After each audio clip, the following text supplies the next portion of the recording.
അഹ്ലൻ ഹബീബി. അപ്പോൾ welcome to പലവക podcast.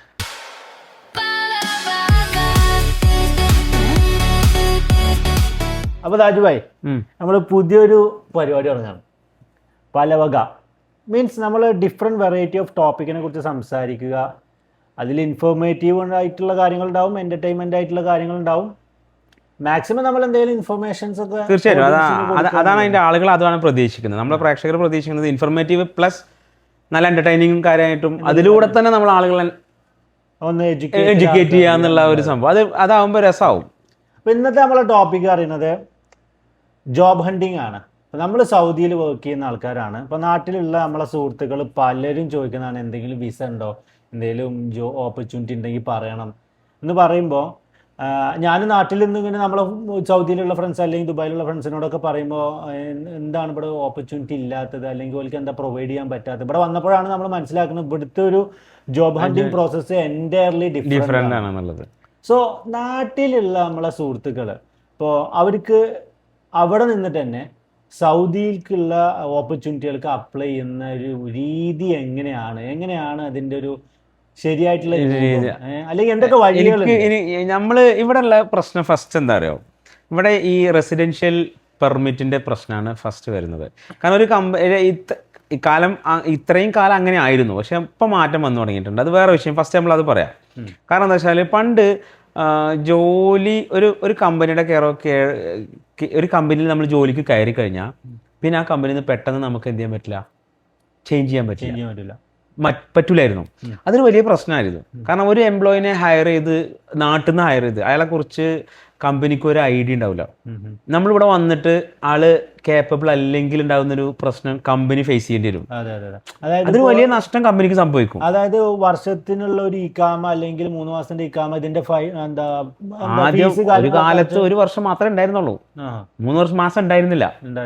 പിന്നീടാണ് 3 മാസമോ 6 മാസമൊക്കെ വന്നത് പിന്നീടാ. പക്ഷെ അന്നത്തെ സമയത്ത് ഈ 1 വർഷത്തിന് വന്ന അത്രയും എമൗണ്ട് കമ്പനി ഇൻവെസ്റ്റ് ചെയ്ത ഒരാളെ കൊണ്ടുവന്നിട്ട് അയാൾ ഈ വർഷത്തിന് കേപ്പബിൾ അല്ല തോന്നുമ്പോൾ മാറ്റാൻ പറ്റില്ല. കാരണം തിരിച്ചു പോക്ക് കാര്യങ്ങൾ, അത് വേറൊരാളുടെ പുറത്ത് റിലീസ് ചെയ്യാൻ പറ്റില്ല. വിസ ഇതൊരു വലിയ ഹ്യൂജ് പ്രോസസ്സാണ്. അപ്പൊ അത് കാരണം ഫസ്റ്റ് കമ്പനികൾ എന്ത് ചെയ്തിരുന്നില്ല, എക്സ്പീരിയൻസ് ഇല്ലാത്ത ആളുകളെ അല്ലെങ്കിൽ അറിയാത്ത ആളുകളെ എന്ത് ചെയ്തിരുന്നില്ല, കൊണ്ടുവരില്ല, ഹയർ ചെയ്യില്ല ജോലിക്ക്. ഹയർ ചെയ്യില്ല. കാരണം അവർക്ക് ചിലപ്പോൾ നഷ്ടമാണെങ്കിൽ ഒരു പരീക്ഷണത്തിന് അവരെന്തല്ല കമ്പനികൾ തയ്യാറല്ല. ഈ ഒരു പ്രശ്നമായിരുന്നു ഇത്രയും കാലം സൗദിയിൽ ഉണ്ടായിരുന്നത്. പക്ഷെ പുതിയ സംഭവങ്ങളുണ്ടല്ലോ ഇപ്പൊ നമ്മൾ എക്സ്പീരിയൻസ് ചെയ്യുന്ന കുറെ കാര്യങ്ങൾ, അത് കുറച്ചും കൂടി മാറ്റങ്ങളൊക്കെ വന്ന കുറച്ചും കൂടി ആ ഒരു സൂട്ടബിൾ ആകുന്ന രൂപത്തിലാണ്. ഞാൻ പ്രൊഫഷണൽ കാര്യമാണ് പറയുന്നത് കേട്ടോ. സ്കിൽഡ് ജോബുകൾ, അൺസ്കിൽഡ് ജോബുകൾക്ക് നാട്ടിൽ നിന്ന് ഇന്റർവ്യൂസ് ഉണ്ട് ഇഷ്ടം പോലെ. ഫോർ എക്സാമ്പിൾ ഈ സൂപ്പർ മാർക്കറ്റിൽ നെസ്റ്റോല്, ലുലുല്, അതല്ലെങ്കിൽ അതേപോലെ തന്നെ അൺസ്കിൽഡ് ജോബുകൾ ഉണ്ടല്ലോ. ക്ലീനിങ്ങോ അതല്ലെങ്കിൽ സെയിൽസ്, കടകളിൽ നിൽക്കുന്ന ജോലികൾ, അങ്ങനത്തെ കാര്യങ്ങൾക്ക് എന്തുണ്ട്, നാട്ടിൽ നിന്ന് ഇന്റർവ്യൂ ഉണ്ട്. ഓക്കെ. സോ ഈ ഒരു കാരണങ്ങൾ കൊണ്ട് കൂടിയാണ് ദുബായ് സൗദി നോക്കുകയാണെങ്കിൽ ജോബ് ഹണ്ടിങ്ങിൻ്റെ പ്രോസസ്സ് ദുബായിനെ സംബന്ധിച്ചിടത്തോളം കുറച്ചും കൂടി ഈസിയാണ്. ആളുകൾ പെട്ടെന്ന് വിസിറ്റ് വിസ എടുത്ത് അവിടെ പോയി, ലൈക്ക് നമ്മളെ നാട്ടിൽ തന്നെ ബാംഗ്ലൂരൊക്കെ പോകുന്ന പോലെ തന്നെ പോയി അവിടെ തന്നെ ജോബ് ഹണ്ട് ചെയ്യുന്ന, അവിടെ തന്നെ ജോബ് സെർച്ച് ചെയ്ത് ഇന്റർവ്യൂസിന് പോയി, അങ്ങനെയുള്ള ഒരു സംവിധാനം പൊതുവെ ഇവിടെ കുറവാണ്. ഇവിടെ പറ്റൂല. ഇവിടെ നിയമം പ്രശ്നമായിരുന്നു. ഇപ്പൊ ഞാൻ പറഞ്ഞില്ല, ഇപ്പം മാറി വന്നിട്ടുണ്ട്, പുതിയ നിയമത്തിൽ മാറ്റങ്ങൾ വന്നിട്ടുണ്ട്. അത് സംഭവം പണ്ട് നമ്മളൊരു വിസിറ്റിംഗ് വിസ എടുത്തിട്ട് വരുന്നു, പക്ഷെ വിസിറ്റിംഗ് വിസ പണ്ട് ഉണ്ടായിരുന്നില്ല എന്നുള്ളതാണ് ആദ്യം നമ്മൾ മനസ്സിലാക്കേണ്ടത്. നമുക്ക് ആകെ ഉള്ള ബിസിനസ് വിസിറ്റിംഗ് ഉണ്ടായിരുന്നില്ല, പേഴ്സണൽ വിസിറ്റിംഗ് വിസ ഉണ്ടായിരുന്നില്ല, ആകെ ഉള്ള ഒരു ഫാമിലി വിസിറ്റിംഗ് വിസ, ഹജ്ജ് ഉംറ, ഈ 3 വിസ സൗദി അറേബ്യക്ക് ഉണ്ടായിരുന്നുള്ളൂ. ആ സംഭവത്തിന് വന്നിട്ട് നമ്മളിവിടെ പണ്ട് നിങ്ങൾക്കറിയാം, പണ്ട് പറഞ്ഞാൽ അതായത് ഒരു 20 വർഷങ്ങൾക്കൊക്കെ മുമ്പ് ഇവിടെ ഫുൾ ഉംറക്കാരായിരുന്നു. സൗദിയിൽ മൊത്തം ഉംറക്കാരായിരുന്നു. ഉംറക്ക് വരിക, മക്കത്തുനിന്ന് ചാടുക, എവിടെയെങ്കിലൊക്കെ പണിയെടുക്കുക, 1, 2, 3 കൊല്ലം നിന്ന് പണിയെടുക്കുക, ഇവിടുന്ന് പുടുത്തം എടുത്തിട്ട് പോവുക. അങ്ങനെ പറയാം. ഷർഫിയിലൊക്കെ ഒരു കുബിരി പാലത്തിന്റെ അടി തന്നെ അതൊരു ചരിത്രം ഉണ്ട് അവിടെ. ഒരു ഏരിയ അതിനായിട്ട് പുടുത്തം കൊടുക്കാൻ വേണ്ടി ഒരു ഏരിയ ഉണ്ടായിരുന്നു. അതൊക്കെ ഭയങ്കര ഒരു നൊസ്റ്റാൾജിക്കാണ് സാധനം. ഒരു 15 വർഷം മുമ്പ് വരെ അത് ഉണ്ടായിരുന്നു. അതെ, ഷർഫിയുടെ നമ്മളെ ഷർഫിയിലെ ആ കുബിരി ഉണ്ടല്ലോ എപ്പോഴും, അതിന്റെ താഴെ ഒരുപാട് ആളുകൾ 10, 100, 500 ആളുകൾ ടെൻ്റൊക്കെ കെട്ടി അവിടെ നിൽക്കുക. വ്യാഴാഴ്ച, വെള്ളിയാഴ്ച, ചൊവ്വാഴ്ചയൊക്കെ ആകുമ്പോൾ പോലീസ് ജവാസ ടീം ഒരു ബസ്സായിട്ട് വന്നിട്ട് ആളുകളെ കയറ്റുന്നു, പോകുന്നു. എന്നിട്ട് നാട്ടിക്ക് പറഞ്ഞേക്ക് ജയിലിടുന്നു, അവിടുന്ന് ഡിപ്പോർട്ട് ചെയ്യുന്നു. ഈ ഒരു സിസ്റ്റം അതൊരു ചരിത്രമായിരുന്നു. അതിൽ നിന്ന് മാറി ഇന്നൊക്കെ അങ്ങനത്തെ ഒരു സംഭവം നമ്മൾ കേൾക്കാല്ല. പക്ഷെ ഇപ്പോഴും പലപ്പോഴും നമ്മളെ ഫ്രണ്ടിന്റെ ഒരു ജ്യേഷ്ഠൻ ഇതേപോലെ തന്നെ കമ്പനിയിലുള്ള ഒരു വിഷയം കാരണം, ഇതേപോലെ തന്നെ വിസയുടെ പ്രശ്നം കാരണം പിന്നെ പിടുത്തം കൊടുക്കണം, അല്ലാണ്ട് നാട്ടിൽ പോകാൻ പറ്റില്ല, തിങ്സ് ഒക്കെ ഇവിടെ വെച്ചിട്ട് നാട്ടിലേക്ക് പോവുക എന്നുള്ളതാണ്. അല്ല, നിയമം നമ്മൾ എപ്പോഴും ശ്രദ്ധിക്കണം. ഒരു രാജ്യത്ത് നിൽക്കുമ്പോൾ എന്തായാലും നമ്മളൊരു നിയമം അനുശാസിക്കുന്ന കാര്യങ്ങളിലൂടെ തന്നെ പോകാൻ പറ്റുള്ളൂ. പക്ഷേ നമ്മളിൽ പൂർവികർ പലരും നിയമം ലംഘിച്ചിട്ട് തന്നെയാണ് ഇവിടെ ഉണ്ടായിരുന്നത് സംഭവം. പക്ഷെ നിയമലംഘനങ്ങൾ വളരെ പ്രശ്നമുള്ള ഒരു വിഷയമാണ്. നിയമം എപ്പോഴും നമ്മളെപ്പോഴും നിയമം പാലിക്കുക എന്നുള്ളതാണ് നമ്മളെ സംബന്ധിച്ചോളം ഒരു രാജ്യത്ത് രാജ്യം പാലിക്കുക എന്നുള്ളതാണ് ഏറ്റവും വലിയ കാര്യം. ഞാനിപ്പോൾ ചോദിക്കുകയാണ്, ഇപ്പോൾ മാറി വന്ന ഈ ഒരു നിയമത്തിൽ നമുക്ക് ദുബായിൽ പോയി 3 മാസത്തിൻ്റെ വിസിറ്റിങ്ങിന് പോയിട്ട് ഇൻ്റർവ്യൂ അറ്റൻഡ് ചെയ്യുന്ന പോലത്തെ ഒരു സംവിധാനം നിലവിൽ ഇപ്പോൾ നമുക്ക് ഇവിടെ സൗദിയിലുണ്ടോ? നമുക്ക് ഇപ്പോൾ നമ്മളൊരു കൂട്ടുകാരൻ ചോദിക്കുന്നു, ഇവിടെ വന്നിട്ട് ജോലി അന്വേഷിക്കാനുള്ള ഒരു അവസരം ഇപ്പോൾ ഇത്രയും കാലം ഉണ്ടായിരുന്നില്ല എന്ന് ഞാൻ നേരത്തെ പറഞ്ഞല്ലോ. പക്ഷെ പുതിയ നിയമത്തിൽ ഇപ്പോൾ സൗദി അറേബ്യയിൽ പുതിയ 3-4 വിസകൾ നമുക്ക് കിട്ടും. പേഴ്സണൽ വിസിറ്റിംഗ് വിസ കിട്ടുന്നുണ്ട്. അത് എല്ലാ രാജ്യക്കാർക്കും ഉണ്ട്. എല്ലാ രാജ്യക്കാർക്കും ഉണ്ടായിക്കോളുന്നില്ല, പക്ഷേ ഇന്ത്യക്കാർക്ക് എന്തായാലും ഉണ്ട്. നമുക്ക് എന്തായാലും വരാം. നമ്മൾ വന്നു കഴിഞ്ഞാൽ നമുക്കിവിടെ 3 മാസം നിൽക്കാം. ഈ 3 മാസം അല്ലെങ്കിൽ 1 ഇയർ വരെയുള്ള ബിസിനസ് വിസിറ്റിംഗ് വിസ ഉണ്ട്. അതുണ്ടെങ്കിൽ നമുക്ക് ഒരു 1 ഇയർ വരെ നമുക്ക് എന്ത് ചെയ്യാം, ഇവിടെ നിൽക്കാം. നിന്ന് കഴിഞ്ഞാൽ നമുക്ക് ഒരു കമ്പനിയിൽ ലീഗലി അല്ലാതെ നമുക്ക് കയറി വർക്ക് ചെയ്യേണ്ടി, ചിലപ്പോൾ ഒരു ഇന്റർവ്യൂ അറ്റൻഡ് ചെയ്യാം. 1 വർഷം 1 മാസമോ അല്ലെങ്കിൽ അവർക്ക് ട്രയൽ നോക്കാനുള്ള സെറ്റപ്പ് ഉണ്ട്. എന്നിട്ട് നമുക്ക് എന്ത് ചെയ്യാം, കമ്പനിയുടെ പെർമനന്റ് റെസിഡൻഷ്യൽ വിസയ്ക്ക് നമുക്ക് മാറാൻ പറ്റില്ല, പോയി പുതിയ വിസക്ക് വരണം. കാരണം ഇവിടെ വിസിറ്റിംഗ് വിസ ജോബിലേക്ക് മാറ്റാനുള്ള ഓപ്ഷൻ ഇതുവരെ ഇല്ല, ദുബായിലെ പോലെ ഇല്ല. അതാണ് ദുബായും സൗദിയിലുള്ള ഒരു വ്യത്യാസത്തിൽ ഒരെണ്ണം. പക്ഷെ എനിക്ക് തോന്നുന്നു അതിനു മുമ്പ് എല്ലാവരും ചെയ്തിരുന്നത്, ഇവിടെ വരുന്നു, ഏതെങ്കിലും ഒരു കൂലി കഫയിലിനെ വെക്കുന്നു, അത് മുഖാന്തരം ഏതെങ്കിലും കമ്പനിയിൽ ഇൻ്റർവ്യൂവിന് ചെന്നതിന് ശേഷം പിന്നെ കഫാലത്ത് മാറുന്ന ഒരു സംവിധാനമാണ് പൊതുവെ നമ്മൾ. അത് ശരിക്കും നിയമത്തിനെതിരാണ്. നമ്മൾ അങ്ങനെ ഒരു പ്രശ്നം ഉണ്ടല്ലോ, നിയമത്തിനെതിരാണല്ലോ. കാരണം നമ്മളൊരു രാജ്യത്ത് നിൽക്കുമ്പോൾ ആ രാജ്യം ശരിക്കും പുറത്ത് നമുക്ക് അത് നിയമവിരുദ്ധമാണ്. എന്തായാലും ഈ കൂലിക്കഫിൽ നിന്നുള്ള സിസ്റ്റം നിയമവിരുദ്ധമാണ്, സിസ്റ്റം ശരിയല്ല. പക്ഷെ നമ്മളങ്ങനെ ചെയ്യുന്ന ആളുകളാണ്. ഇപ്പോൾ അങ്ങനെയാണ് അത് പറയാം. അതായത് വിസിറ്റിംഗ് വിസക്ക് വന്നിട്ട് നമുക്ക് ഇതാണ് ഏറ്റവും നല്ലത്. മറ്റേ കൂലിക്കഫിൽ വെച്ചാൽ അത് നിയമവിരുദ്ധമാണ്. നമ്മളത് പബ്ലിക്കലി പറയാൻ പാടില്ല. Note the point.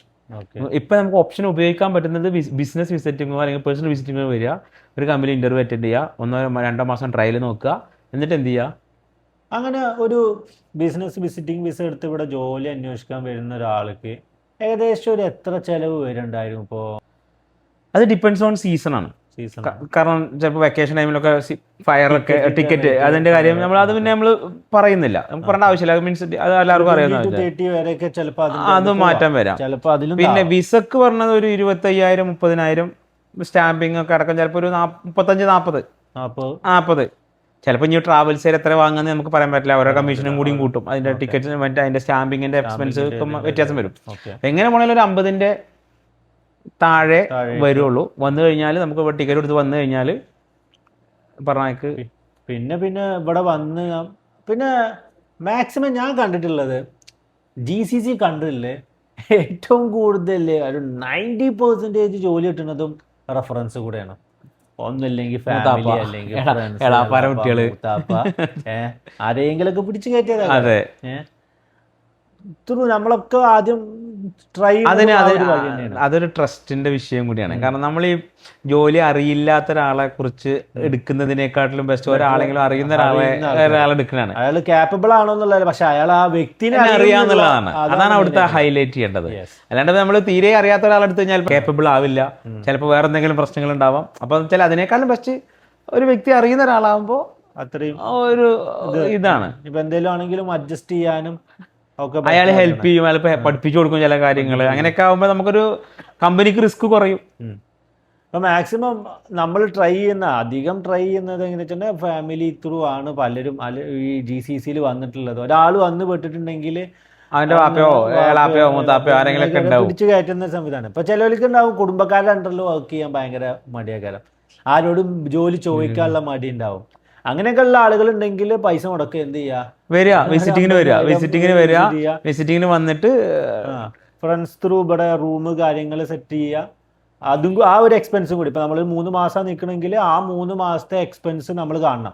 Food, rent കാര്യങ്ങളൊക്കെ നമ്മൾ കാണണം. പോരാത്തിന് ടാക്സി, നമ്മളിപ്പോൾ ഇവിടുന്ന് ദുബായ് പോലെ ചിലപ്പോൾ നമുക്ക് എല്ലായിടത്തേക്കും പോകാൻ ഒരു പൊതുഗതാഗതം ഉണ്ടായിക്കൊള്ളുന്നില്ല. അപ്പോൾ നമ്മൾ ടാക്സി ആയിരിക്കും മിക്കവാറും ഡിപ്പെൻഡ് ചെയ്യുക അല്ലേ. Bus service bus service maximum ഇപ്പൊ ജിദ്ദയിലെ സംബന്ധിച്ചോളം സൂപ്പർ ആയിട്ട് അടിപൊളിയായിട്ട് സാപ്കോ ബസ് സർവീസ് ഉണ്ട്. പക്ഷെ എന്നാലും ചില റിമോട്ട് ഏരിയകളിൽ കൂടി ഇപ്പോഴും ഇല്ല, എത്തിപ്പെട്ടിട്ടില്ല. അപ്പൊ എന്നാലും അതിനുള്ള എക്സ്പെൻസ് നമ്മൾ കാണണം എന്തായാലും. അതിപ്പോൾ ഒരു പുതിയ ഒരാൾ വരികയാണെങ്കിൽ റൂം റെൻ്റ് ആയിട്ട് മിനിമം ഒരു 350 റിയാൽ നമ്മൾ പ്രതീക്ഷിക്കണം. 200 മുതൽ ഒരു 350 റിയാൽ വരെ നമ്മൾ മന്ത്ലി റൂം റെൻ്റ് ആയിട്ട്. പിന്നെ ഇൻ്റർനെറ്റിൻ്റെ ഒരു എമൗണ്ട് ഉണ്ടാവുമല്ലോ, അതൊരു 100 റിയാലോ അല്ലെങ്കിൽ 150 റിയാലോ മാസം നമുക്ക് വേണ്ടി വരും. പിന്നെ ഫുഡിനൊരു മെസ്സിനൊരു 250 മുതൽ ഒരു 400 റിയാൽ വരെ നമ്മൾ മെസ്സിനും കാണേണ്ടി വരും.